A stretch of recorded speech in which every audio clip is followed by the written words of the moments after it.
absolutely delighted to welcome Phil Scully, as Emma said, CIO at leading beverage brand Costa and also formerly Group CTO at Whitbread.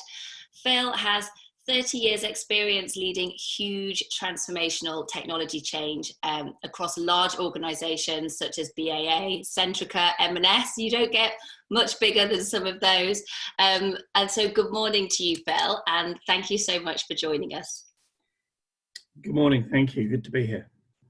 So we are going to talk about automation in just 1 minute. We know it's a very important area of spend. About a quarter of people mentioned that in our own digital trends report this year. Before we get into that, Phil, I want to ask about you. Maybe you could tell us a little bit about your background. 30 years is a long time in any industry, but it's definitely a long time in technology. So it'd be interesting to understand, I guess, a bit about your background and how that has informed some of your thinking. Thank you. Yeah. So, wow. I mean, my technology transformation journey started way back when. But if you roll it back to the early 2000s at BAA at the airports, the technology was all about booking car park spaces, passenger visibility on a timely fashion across the airport, integrating systems with Terminal 5. Lots of merger and acquisition type backgrounds, and I think there'll be a lot of merger acquisition type behaviors coming out of coronavirus. But with Centrica, it was all about taking small business systems and merging those into a large business brand under the Centrica banner. M&S was 6 years very much around multi-channel transformation, and I'm sure a number of people on the call have been on that journey already, and that's one of convenience and visibility to the customer of what your brand has to offer and the promise that you make. And I guess that's continued through Whitbread and Costa. And my 3 years at Costa have been, again, interesting merge acquisition activity after the Coca-Cola purchase of Costa. And it's quite telling that the separation from Whitbread took less than 15 months for all of our systems. And literally the last system went over the line and went live, dedicated to Costa on March the 9th. We became a fully cloud-only organization in the UK business.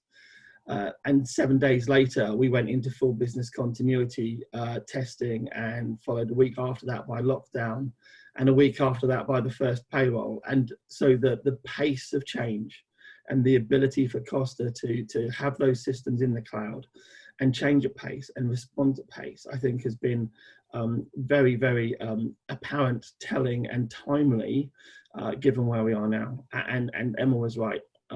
Hugely testing times for any business, hugely worrying times for anybody out there, and hugely difficult times for families who are dealing with loved ones falling sick, and the ability for anybody to deal with those challenges at pace, with clarity and ownership of decision, is going to be a key thing going forward. And that's I guess what we're talking about this morning.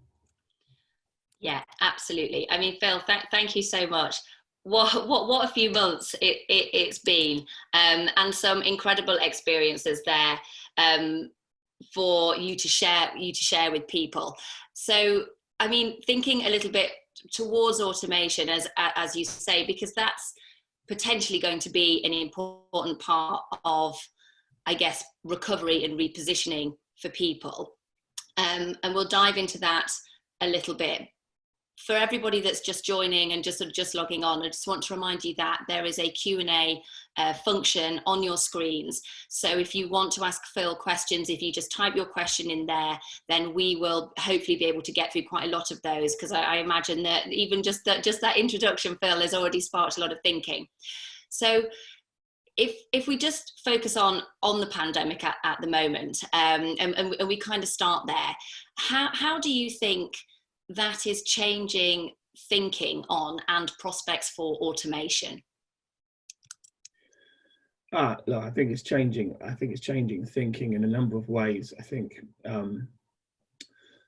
retailers and the high street have thought about for a long time multi-channel, and the ability of joining up a website to a store, and the convenience of doing that from a consumer point of view.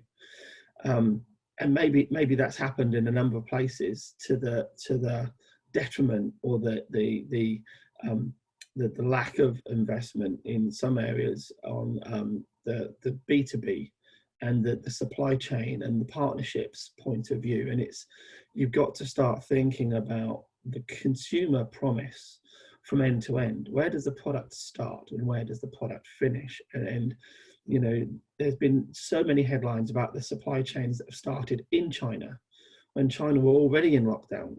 So how do you get visibility of that and make decisions about that, and make a forward move, make a progress move if that supply chain is compromised? And that automation has to consider the end-to-end promise, not just the turn-up promise from a website or a store. And I think the scale that automation now will be considered in, of not just a little piece of a process or a point to point of a process, but the entirety of the process, I think will be a very different set of conversations coming out of this. And I think where automation includes human touch now, and we say it's automated because a human has interacted with a system to do a thing that is then automated. I think that will start to shift. I think the longer we stay in isolation and lockdown behaviors, the more habit forming they're going to be, and the more nervous people are going to be on the exit from these situations. Because if there isn't vaccine, if there is still social distancing, if you're still living in a community where everybody's wearing masks, people aren't going to want to touch a kiosk as much. People aren't going to want to necessarily think about handling something somebody else has handled. So automation, I think, will be considered in a how to touch it less, and whether that's the rise of facial recognition technologies, the rise of voice recognition technologies and voice ordering, the rise of proximity technologies with mobile devices being the order point, but I'm the only one touching my smartphone rather than handing it over to a member of store team.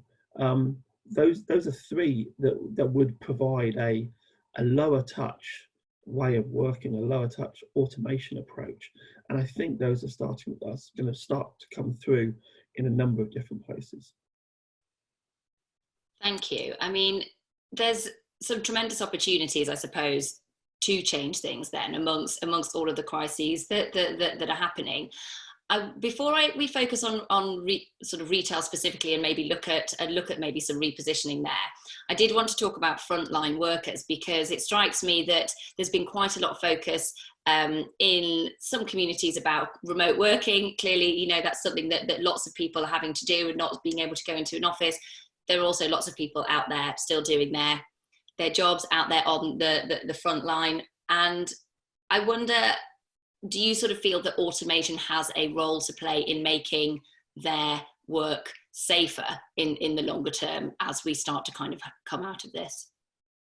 Yeah, I think so. I think safer and simpler. I think from just where we are now, the ability to automate systems at the back end and to support an entire workforce working from home, working remotely. You know, every organisation in the UK has taken a corporate office of 1,000 people or a corporate of 100 people and turned it into 100 offices or 1,000 offices. And so the ability to connect, the ability to move files, the ability to move information between those 1,000 or 100 offices is automation. It's system to system rather than people to people. And that connectivity and automation, I think, will bring a level of safety and comfort to people, because they have a choice, that they don't have to go into the office. They can attend virtually if they have health concerns. They can stay at home. you know, I think just the impact people have not had on the environment by being isolated, again, is another habit coming out of this, that people might not want to commute as much. They might not want to see as much traffic on the road. There might not be the demand to travel the way there has been in the past, because, you know, the pictures tell their own story in terms of just the last couple of weeks and the difference that's made. And there's health and safety of everybody involved in some of those decisions, habits, and conversations. So I think those will continue. If you come down to service and frontline service, it's the same conversations as consumers. You've got to look after your people and look after your teams, and make sure the health, safety, and welfare of the people working for your business is at the forefront of all the decisions that you make. And if you're looking at contactless type technologies and less touch type services for consumers, then those kind of technologies, that kind of thinking, has to go into what you deliver to run and operate the business, and how you look after your teams. And whether that's things like voice recognition signatures for goods coming inbound rather than handling and signing on glass, whether there's mechanisms to be able to do a stock check of a shelf in a supermarket without physically handling and counting, but just look at that, take a picture, look at that through a different lens, quite literally, and not have to touch, not have to handle. I think those thinkings and those things are not there in terms of a technology that fully covers that end to end yet. But I think that's the kind of thing that will be thought about coming through, and organizations are going to have to start thinking about some of that automation. And I think that brings us to a really interesting point. And this is where your experience of scale, we're talking massive scale and large projects, I think is really helpful, because if you want to implement something like that kind of initiative at scale, what are just some of the things that you have to consider to make that successful? Wow. I mean, you've got to be able to do it in the first place. So you have to make sure that it's not just technically that it works, but it operationally works for the business and the teams, that it works for the consumer, that it actually supports and simplifies the promise and removes friction, and then adds to the convenience of that experience and that promise. But then you roll it forward, and you know, for someone like Costa in the UK, we have to roll it forward to over 1,500 stores in different formats. So you have to think about connectivity, you have to think about scale, you have to think about mornings being busier than afternoons, or evenings being busier than lunchtimes, if depending on the business profile that you have. That is on-demand compute, that is cloud, that is software as a service.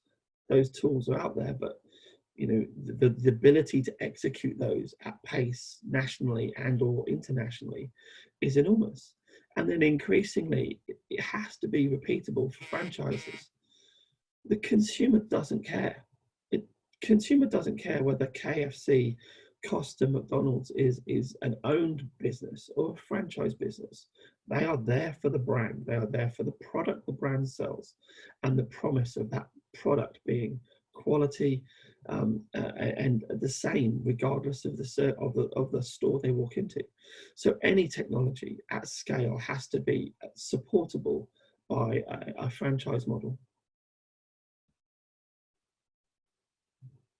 Thinking about some of the IT transformation initiatives, I suppose, that were taking place pre-COVID, and what the priorities might be now. Do you think that anything is going to be particularly accelerated? Do you think things might be on the table that weren't a few months ago? What's your sort of feeling about that?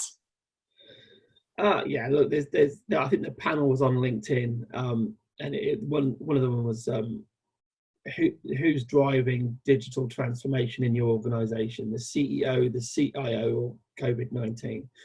And I think that most people would probably tick the third box.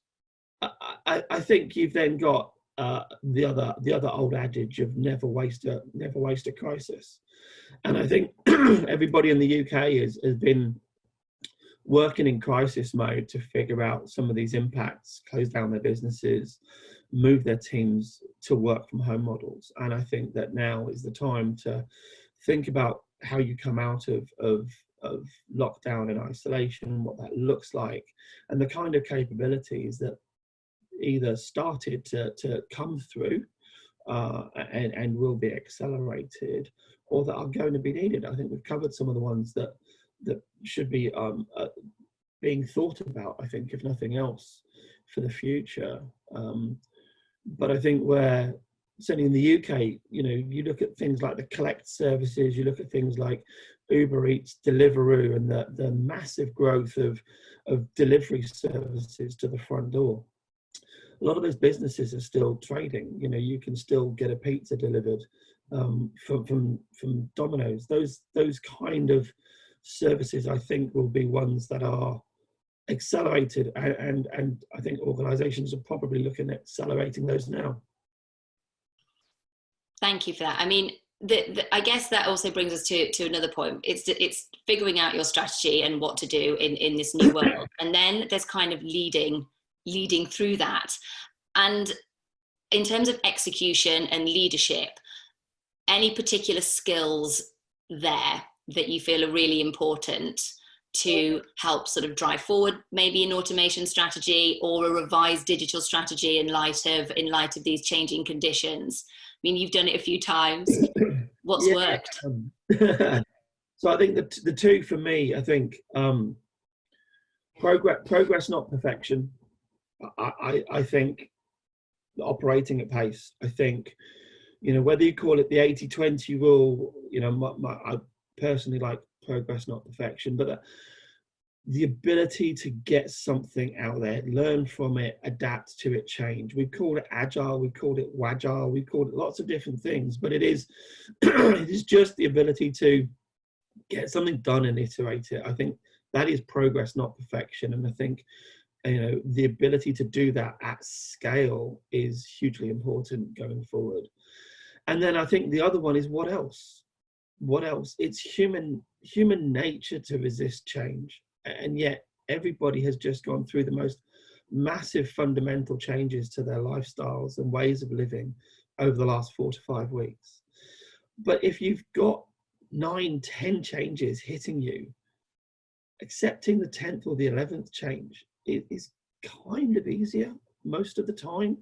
So we looked at our transformation agenda with Costa and the separation from Whitbread following the acquisition. We moved out of all of our legacy systems. We took that opportunity to take a massive step change and move everything onto cloud services and become a cloud-only organization. That wasn't originally that wasn't one of the front 9 or 10 things we had to do, but it was an easier thing to achieve because of the other 9 or 10 things that were already needing to be done. And I think looking for those opportunities, just sitting back, taking a moment and saying, what else can be done whilst we're digging up the road? Sometimes I wish they'd do that around here a bit more.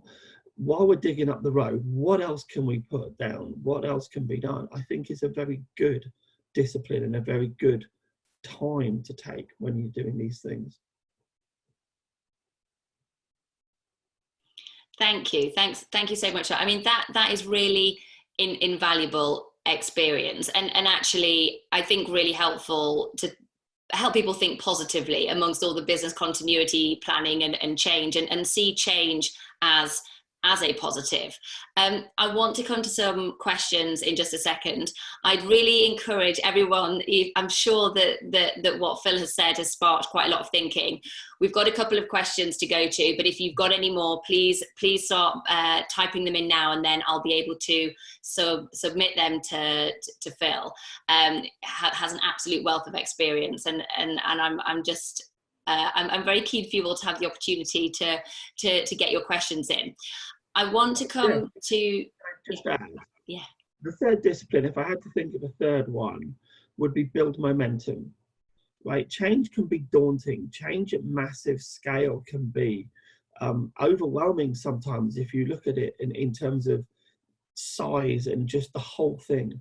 So what can you do to build momentum, build confidence, build trust, take it back? What can you take back to the board and say, right, we've done this bit, we'll do the next bit, and build that stakeholder trust, that faith, that team momentum, team belief is hugely important. And I think being able to look at any change in that way, I think is a really good discipline to have. Thank you. I think that if we're going to go to a question that Tom Segal has submitted, which looks really at sort of strategy more closely. Tom wants to know how you would advise around creating a business case or metrics, you know, for this approach, whether that's for automation or large scale transformations, because it makes business sense, like no touch options, but they can be notoriously difficult to quantify on a spreadsheet. And that is something that we hear all the time, certainly putting to CFOs, I know is an issue. What are your thoughts on that, Phil? Well, I mean, some of this, you can start from some of the known things that we have now in our society, in our behaviors. We queue a lot. We queue a lot densely. Any business probably has people that can be seen leaving the back of a queue because they can't be bothered to queue. And we live in a time hungry, weight intolerant society. So start building the business case from there. And that queue time, that queue depth often does shout out for automation. And we've started these journeys. Everybody who's got a retail business has started these journeys. Cash moving to card moving to contactless moving from 30 to 45 pounds. All of those things are about pace. All of those things are about removing queue time, queue depth. Start there. And I think moving on from that, just have a look at the behaviors of try and find out where businesses are coming out of lockdown or countries are coming out earlier. People are people. Doesn't matter whether you're Chinese, American, European, African. You put an invisible virus that kills your loved ones in the mix and forces people to think about touching, forces people to think about standing near others. Behavior is the same. The people won't want to queue. So if there's learnings you can take from other societies, other territories, other businesses coming back, and see if that comes through, because there's going to be commonality in terms of behaviors or responses to those behaviors. I think coming out the other side, that will also help build a business case. And in a similar vein, we've got another question from Tommy Cloherty, who I think has joined us for a few of these. And this is a great question. PPE seems to have exposed weaknesses in the supply chain, but also a new spirit of collaboration between competitors, which you know I don't think we've seen before. Can this be sustained, or will we go back to business as normal? Wow, I mean, it's a great question. I think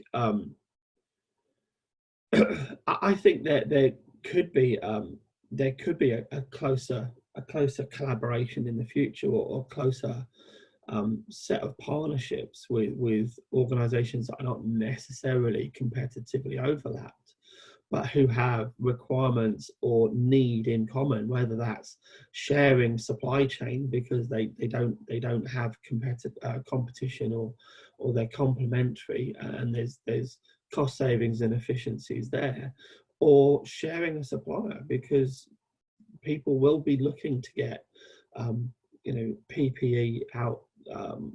Depending on legislation, there's a lot of conversation in the last 48 hours about mandate for masks, whether there's a mandate for gloves. Germany certainly seems to be coming back with a mandate for masks. Those kind of new supply chains, those new requirements, they're not really competitive. They don't make a difference to anything other than humans in the business and teams, and we can all have a far more humanity coming out of this than maybe we did going into this. And I think that will stimulate people to think differently about some of those decisions. Yeah, absolutely. To move away slightly from the current situation, I've got a question here from Phil Holt, and this is about resistance to change. Other than people's resistance to change, what were the other key challenges or issues that you faced with the migration away from Whitbread and the project as a whole? Is there anything to highlight there?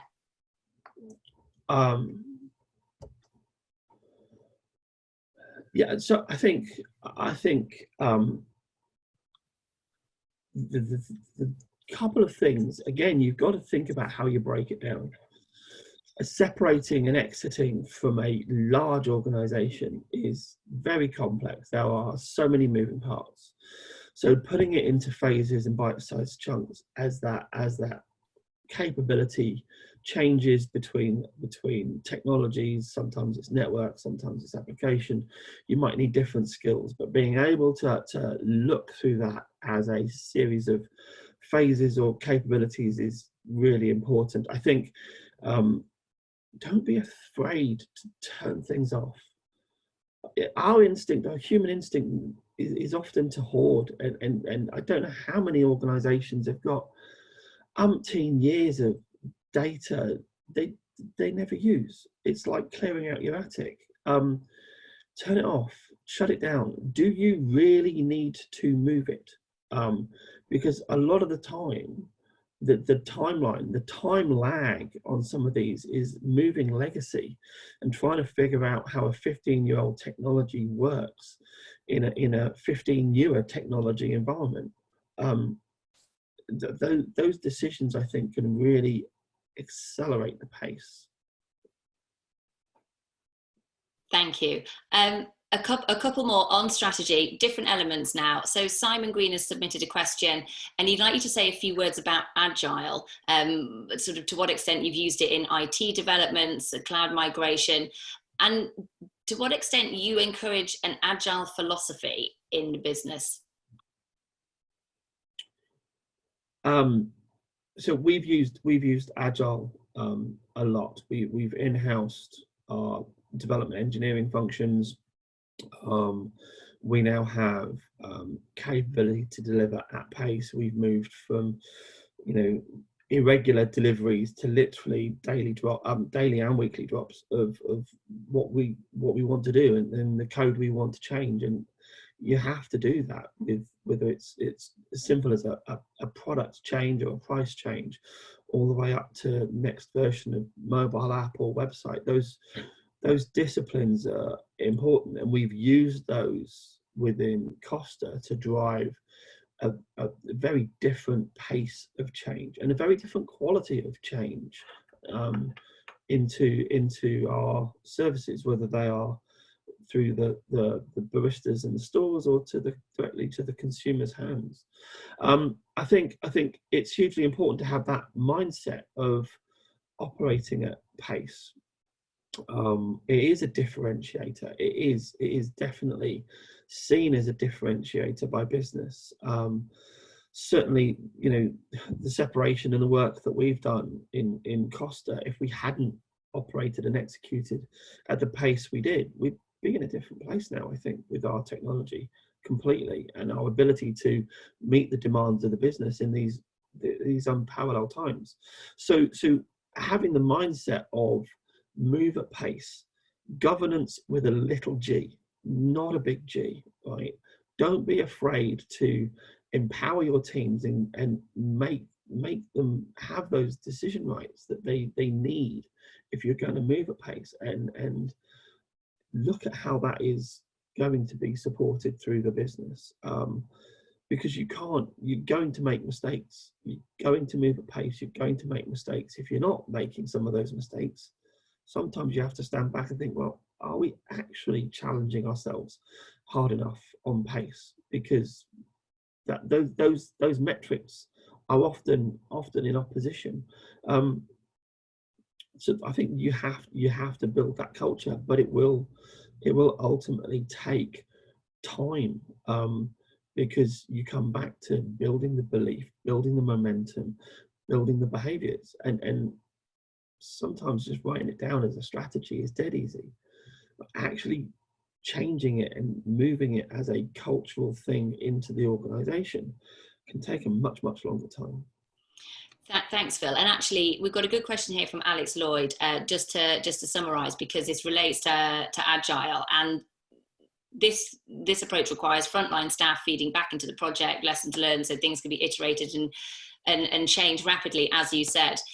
But we're now working in a different environment with a geographically separated frontline teams and various other conditions. I guess, does that change things? How does that change things? I think it does change things. I mean, I can't be the only person who hasn't really moved from what you see now for the last 4 or 5 weeks. I think, but it's in our nature to want to talk. It's in our nature to want to interact or collaborate. So I think people will always find a way to communicate. And there's 50 plus people on this call now. The ability to get in touch, to talk to people, to share a screen and talk people through things has never been easier. But it is just that we've never really probably tested some of these muscles before. Right? I cannot be the only CIO now who is running entire programs remotely with distributed teams. Whereas we've spent a lifetime previously assuming that our entire project had to sit together all the time, and even to the point of finding a brand new building for the project to live in for the lifetime of the project. Well, maybe you don't need to do as much of that anymore because the tools have always been there, certainly for the last few years. We're just now using them daily, hourly to get the job done. Progress, not perfection. Absolutely. One last question, and then we'll wrap up. And this is from Will Silverwood, who's asking about internal change capabilities and whether, with the nature and pace of change that businesses are going through, that more of them are actually building internal change capabilities rather than seeking kind of external transformation specialists to come in. What's the balance there in your view?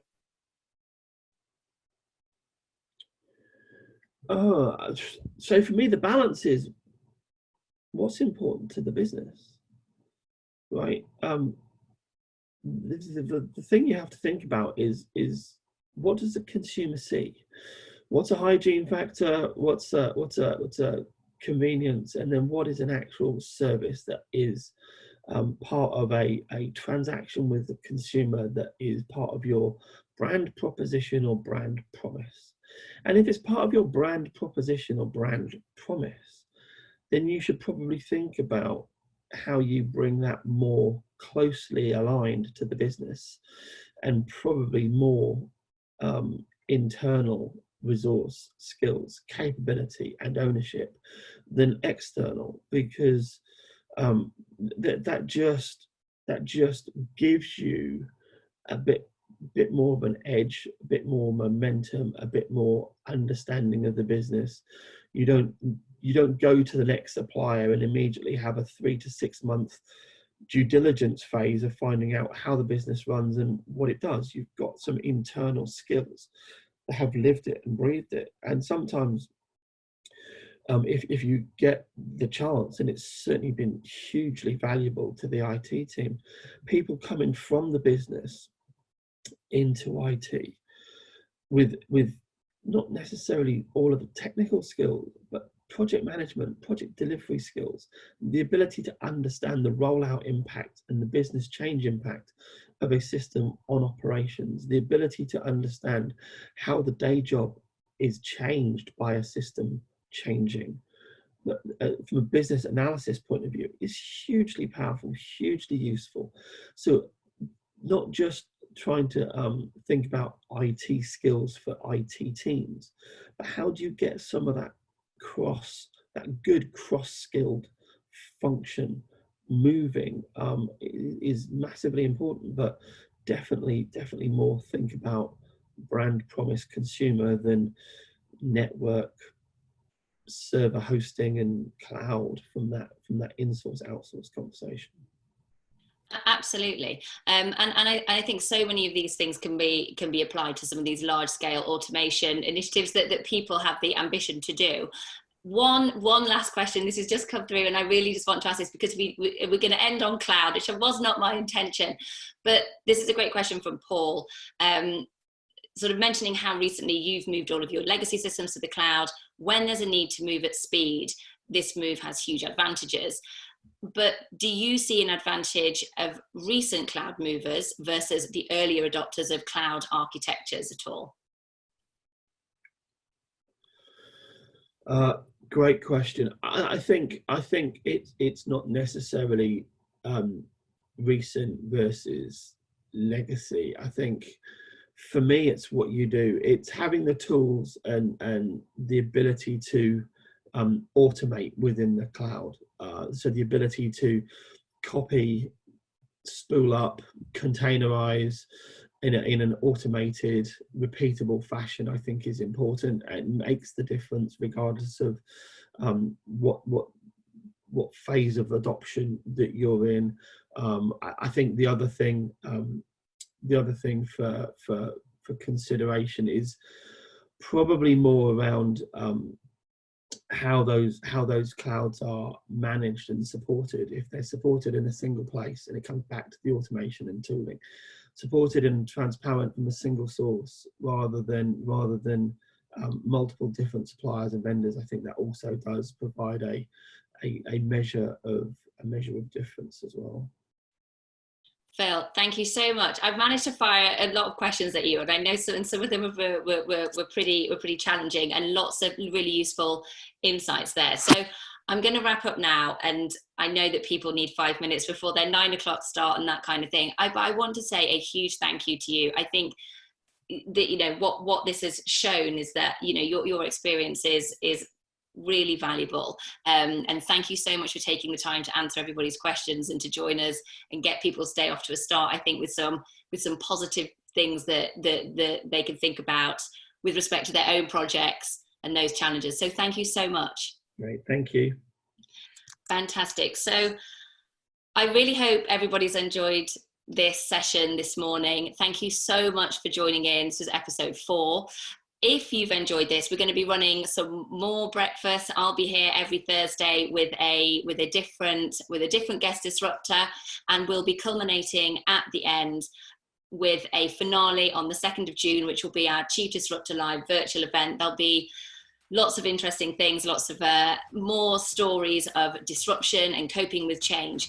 And we really want to connect you and other like-minded people and disruptors to help you push things forward at this particularly difficult time.